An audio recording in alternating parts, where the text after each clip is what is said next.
Ready? Start. Challenge in this appeal is the judgment of the learned single judge of the Patna High Court holding that the appellants were not entitled to a decree for specific performance of contract stop. In a second appeal filed by the respondent, the judgment and decree of the trial court as affirmed by the first appellate court were reversed and the suit of the plaintiff was dismissed. Stop. Originally the suit was filed by the husband of appellant number 1. Stop. After death of appellant number 1, his legal heirs were substituted. Stop. The High Court proceeded on the basis that the plaintiff had not proved that he was ready and willing to perform his part of the contract. Stop. There was neither pleading nor evidence was tendered in terms of requirement of Section 16C of the Specific Relief Act 1963. Stop.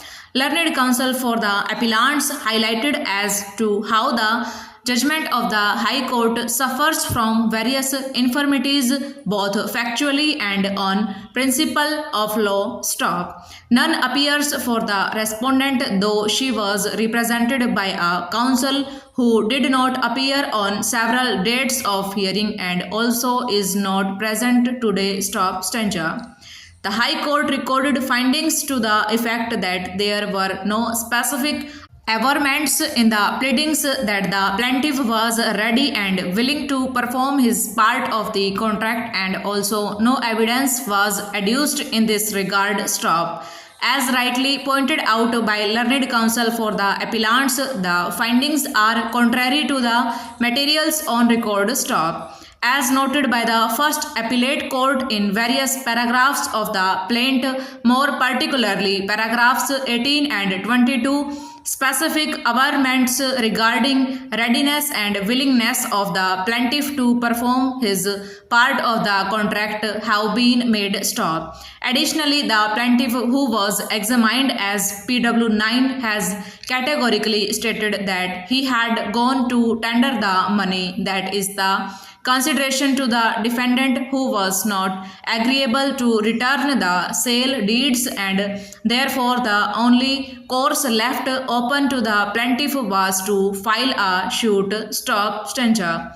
On this ground alone, the judgment of the High Court is vulnerable. Stop. Another factor which appears to have weighed with the High Court is that even though 1 month time was granted by the trial court to the plaintiff to deposit a sum of rupees 1500, this was not done. Stop.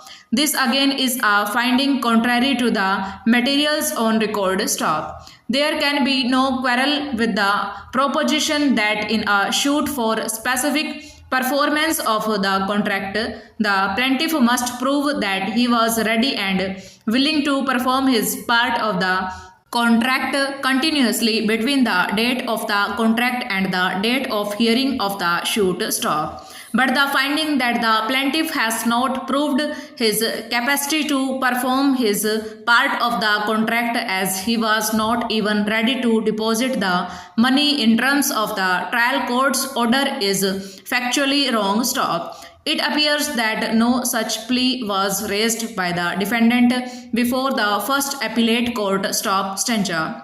In the memorandum of appeal filed before the High Court in the second appeal also, there was no such plea taken. Stop. On perusal of the records, it appears that the deposit was made on 19/12/1978, that was well within 1 month time granted by the trial court by its judgment and decree dated 25/11/1978. Stop.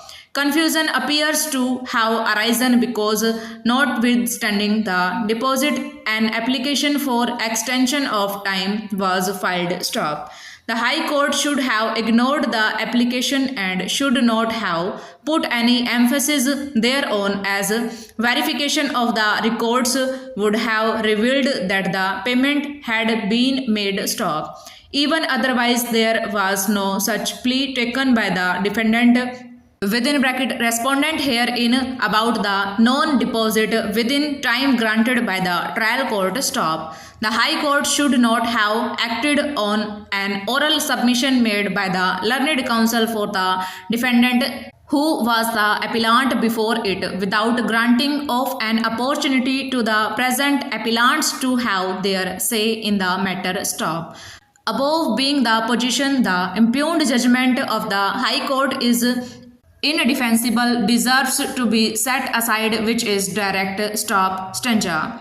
Being aggrieved by the said award of the Labour Court, the first respondent herein preferred a writ petition before a learned single judge of the Guwahati High Court, who after hearing the parties came to the conclusion that the finding of the Labour Court that there was extortion of documents by the workmen concerned was contrary to the charge sheet, which did not contain such an allegation stop. It came to the conclusion that allegation of extortion was an afterthought stop. It also accepted the defense of the workmen that they entered the estate only to obtain treatment of the injured workman who was assaulted by the manager of the estate stop.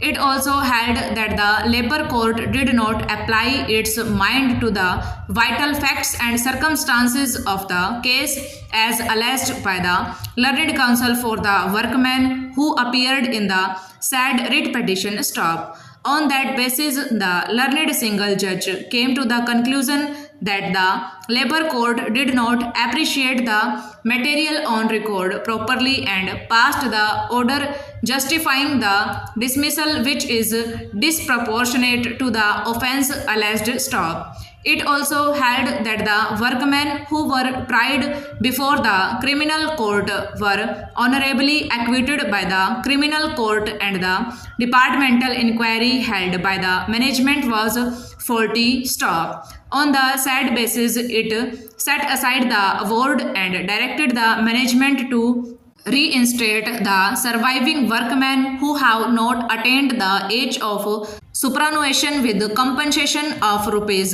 15,000 to each of them in lieu of back wages and to pay compensation of rupees 30,000 to each of the workers who have superannuated during the pendency of the proceedings and to fix lump sum compensation in consultation with the petitioner, which shall be paid to the actual heir of the workman who expired without getting any benefit stop. It directed the management to pay the said compensation within 6 weeks from the receipt of its judgment stop stanza.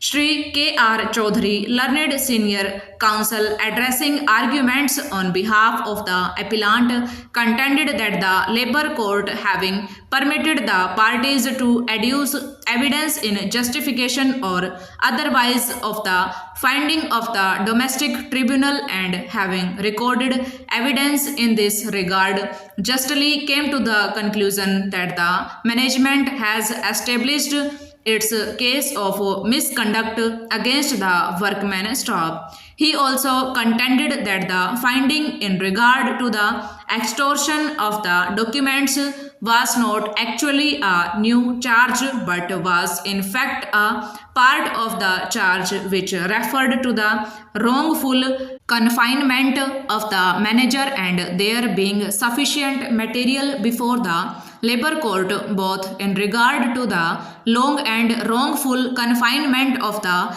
manager and other official of the estate as also in regard to the forceful extortion of a document agreeing to pay 20% bonus. The Labour Court was justified in coming to the conclusion that the workmen were also guilty of the said charge of extortion and the original charge as framed by the domestic inquiry having clearly stated about the wrongful confinement of the manager of the estate stop stanza. The Labour Court in its award on a preliminary stop over.